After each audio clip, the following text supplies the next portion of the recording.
Bihar times, निष्पक्ष, निर्भीक, आपको रखे सबसे आगे। दैनिक कड़क बिहार टाइम्स में आपका स्वागत है।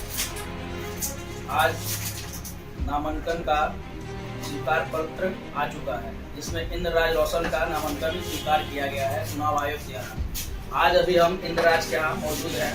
इंद्रराज जी का सबसे पहले इंद्रराज जी को बधाई। दैनिक कड़क बिहार में आपका नॉमिनेशन स्वीकार किया गया। इसमें सबसे बड़ा चीज कि आप क्या कहना चाहेंगे काराकाट की जनता से? सबसे पहले तो काराकाट की जनता को मेरा नमस्कार। काराकाट की जनता को यही कहूँगा कि जिस तरीके से आजकल के निवेश में जो लोग नेताओं के चंगुल में फंस जाए, तो उन नेताओं से बचने के लिए हम लोगों ने राजनीति में एक अपना विचारधारा लेकर आया है।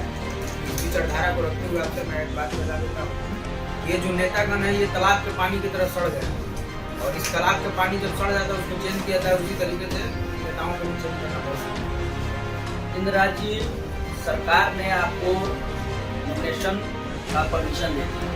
काराकाट की जनता पे आप कैसे भरोसा का वादा करेंगे? ये लोग जनता के बीच में जाकर जनता को भरोसा दिला रहे हैं, इसलिए कि नेताओं ने जनता को भरोसा बहुत दिया। इसलिए हम लोग सबसे पहले बोले हैं कि बदलिए नेता, बदलेगा काराकाट, नेता नहीं बेटा चुनिए।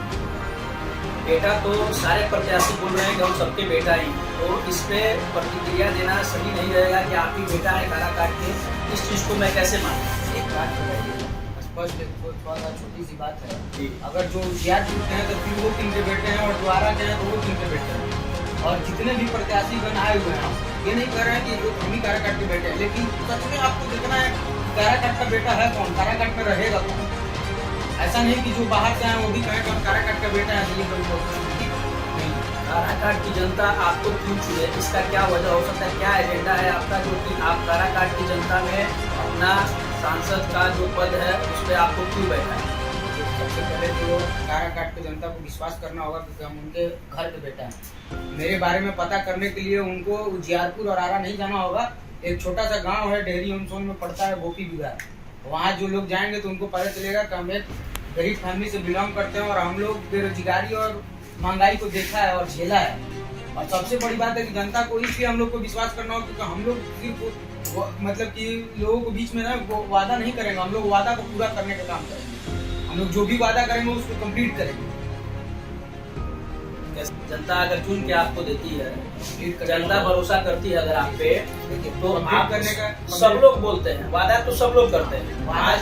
आज के बाद जो आप सबसे युवा प्रत्याशी हैं, 14 लोग जिनका नामांकन लिस्ट में नाम आया है, उसमें सबसे युवा प्रत्याशी हैं। इसके बारे में क्या कहना चाहेंगे आप? इतना जल्दी इसी उम्र में आपको क्या ऐसी जल्दी हो गई कि जो 26 साल की महज उम्र में आप सांसद का चुनाव लड़ने आ गए? अच्छा, एक बात बताइए, जो 56 साल के हैं वो इतना वादा कर चुके हैं, कोई 56 साल में ही 5600 वादा किए और एक वादा पूरा नहीं किए। तो हम एक 26 साल के हुआ होकर अगर हम 6 वादा करते हैं और 6 पूरा कर देते, क्या दिक्कत है हमको सांसद बनने में? चलिए, इसके लिए बहुत बहुत बधाई आपको।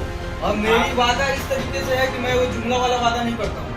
मैं अपने बैनर में देखिए साथ लिखा हूँ, बेरोजगारी और महंगाई के खिलाफ। और बेरोजगारी और महंगाई के खिलाफ हम लोग नेता को बदलेंगे और घर के नेता को बेटा बनाएंगे। और उसके लिए मैंने एक उपाय निकाला है, जैसे कि मेरा यहाँ पे डालमिया, जहाँ सैकड़ों लोगों को रोजी रोजगार मिल सकता है। मेरे यहाँ जो प्रेशर उद्योग, जो काराकाट में जो प्रेशर उद्योग है, वहाँ से लाखों लोग कमाते थे। ये कहने की बात नहीं है, लेकिन उसको नेतागिरी करके बर्बाद कर दिया गया। खास करके नेताओं ने इसको बर्बाद कर दिया, नेता को यूनियनबाजी करके बर्बाद कर दिया। इसको कंप्लीट करने के लिए हम लोग लास्ट में हम लोग खुद अपने आप को आगे लाना। और मेरी उद्देश्य है ये, अगर हमको देखकर अगर 50 नौजवान आगे आने वाले समय में नॉमिनेशन कर देते हैं तो मेरे उद्देश्य पूरा होगा। आपको नहीं लगता है कि आपने जो नारा दिया है बेरोजगारी और महंगाई के खिलाफ, ये नारा राहुल गांधी ने भी दिया है? राहुल गांधी जी को भी महंगाई, ऐसा तो नहीं कि आप किसी और पार्टी पर निशाना साध रहे हैं? किसी पार्टी पर निशाना नहीं साध रहे हैं, क्योंकि राहुल गांधी जी के समय में, कांग्रेस के समय में डीजल और पेट्रोल का दाम आप भी जानते हैं, क्योंकि आपने उस टाइम से गाड़ी रखा होगा तो आप जान रहे हैं, या आप जानते हैं, क्योंकि ऐसा तो नहीं है कि लोग नहीं जानते हैं।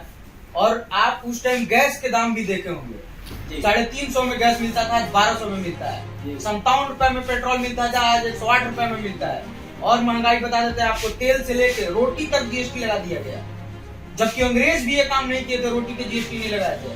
आपको बताते हैं कि हीरा पे 3% का जीएसटी लगता है और शिक्षा पे आपको 18% का जीएसटी लगता है, कॉपी किताब पेन पे। वो जब देश का राजा मूर्ख होता है तो वो कॉपी किताब और शिक्षा पे जीएसटी लगाता है, और जो देश का राजा पढ़ा लिखा होता है वो हीरा और जायदाद पे लगाता है।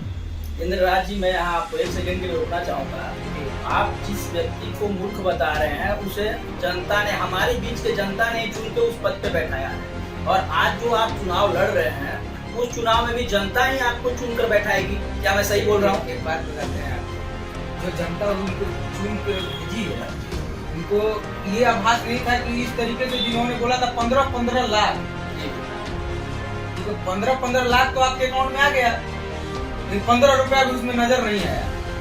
वो 15 रुपया नजर आना चाहिए था ना, जो 15-15 लाख की बात किया गया था। बेरोजगारी की बात की गई थी, महंगाई की बात की गई थी, और उनके मंत्री और सांसद द्वारा गैस चूल्हा को उठा के कपार पे ले जाया जाता था, गैस को कपार पे ले जाया जाता था कि महंगाई चरम सीमा पे, जब 300 रुपए गैस था। आप देखे होंगे 2014 का सारा स्टेटमेंट, 14 और 24 में ज्यादा अंतर नहीं है, 10 साल का अंतर है।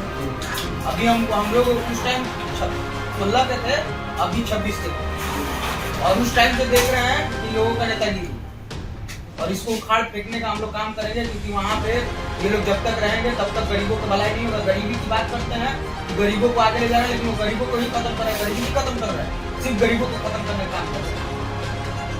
चलिए, बहुत बहुत धन्यवाद। दैनिक कड़क बिहार की तरफ से आपको अग्रिम बधाइयाँ, और आप अपने जो भी एजेंडा है उस पर आप अमल करें और उसको पूरा करें। बहुत बहुत धन्यवाद आपको। धन्यवाद। और हम चाहेंगे, काराकाट के जनताओं से अपील करेंगे कि इस बार सोच समझ कर वोटिंग करें, क्योंकि आने वाला समय बहुत लंबा है, और एक युवाओं को साथ दें, क्योंकि युवा जब तक नहीं आएंगे तब तक देश का भविष्य नहीं बदलेगा। क्योंकि ये बुजुर्गों 56 इंच का सीना की बात करते हैं और 6 इंच का भी सीना नहीं रखते हैं।